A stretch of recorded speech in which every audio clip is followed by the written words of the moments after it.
Hey everyone, welcome back to my office. If this is your first time here, welcome. I am so happy to have you. Please feel free to stop by again. Hit the subscribe button so that you can become a part of the MHM fam. If you're a regular and you've been here before, welcome back. I appreciate you. Thank you for stopping by. So we are in the month of March, which means that it is particularly a very special month for women because we celebrate International Women's Day on March 8th. There is a topic that I was specifically asked to address, and I figured that this month would be a very good month to actually take some time to focus on it. It's not something that is talked about as often as it should be, but it is very prevalent and it is very burdensome to a lot of women, and that is PCOS, or Polycystic Ovary Syndrome. Now, PCOS is actually a disorder that some women face because of imbalanced hormones. It is a very common disorder, but it is also so many times misdiagnosed or goes untreated because women aren't necessarily aware that they are experiencing this disorder. So these hormonal imbalances cause symptoms such as irregular menstrual cycles, higher levels of androgens, which are hormones that contain testosterone, and also small cysts in the ovaries. Now, in order to be diagnosed with PCOS, women would have to have at least two of these three problems. Now, some of the main symptoms that women find especially bothersome with PCOS are excessive body hair, weight gain, mood swings, and severe acne. Now, the purpose of my video is to focus specifically on the way PCOS mentally affects women. So I will leave some links in the description box if you are interested in knowing more than this video provides. Now, if we took a look at the common symptoms of PCOS, it would not be too difficult to understand why women with this disorder experience things like depression or anxiety or low body image or poor body image or stress, because you have symptoms like irregular periods or no periods at all. You have fertility issues. You have excessive hair growth in places that women generally do not want hair growth, on their face, on their back, on their arms, on their butts, on their chests. You have symptoms like weight gain, uncontrollable weight gain at that. You have symptoms like thinning hair and oily skin or severe acne. And it's hard because we already live in a society that puts all these unrealistic standards on a woman. You're supposed to have flawless skin, you're supposed to have the perfect figure and beautiful hair, and by this age or that age you're expected to have children and all these things. And a lot of times this isn't something that a woman can control. Oh, so when are you gonna have children? Or girl, why you don't do something about your face? Or your edges, why are they so thin? Like all these things. Oh girl, look, you're getting fat. How you put on? You put on enough. You need to get back in the gym. You need to start eating properly. Sometimes these are all things that a woman with PCOS is doing, but it's beyond her control. So this is something that is absolutely burdensome. She has to face an uncertain future about whether or not she'll be able to have children, and that in itself is something very heavy to have to deal with.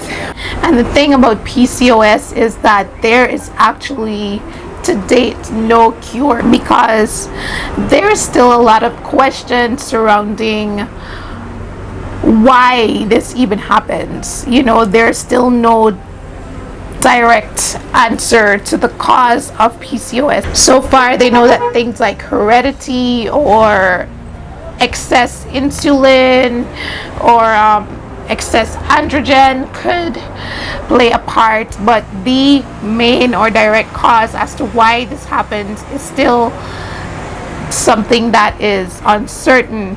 And this is one example of why we need to be more mindful about what we ask or say to a woman, because you have no idea what she's going through.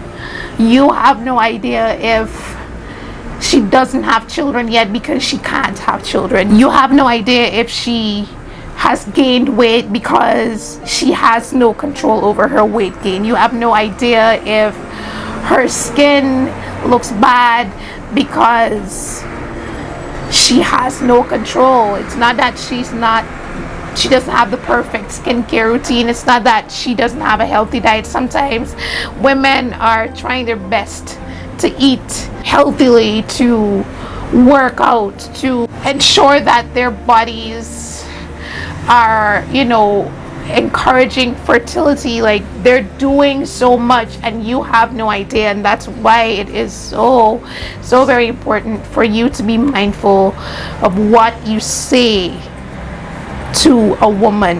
I don't have a wealth of information to share with you because, like I said, there are still so many things that are yet to be answered and discovered where this disorder is concerned.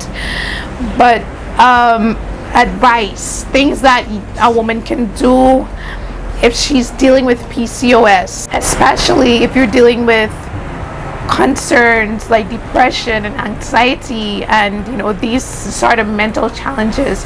First and foremost, I will advise you to try your best to find a good therapist. Find somebody who is professionally trained to talk to be able to work on your depression or your anxiety or whatever mental issue you might have.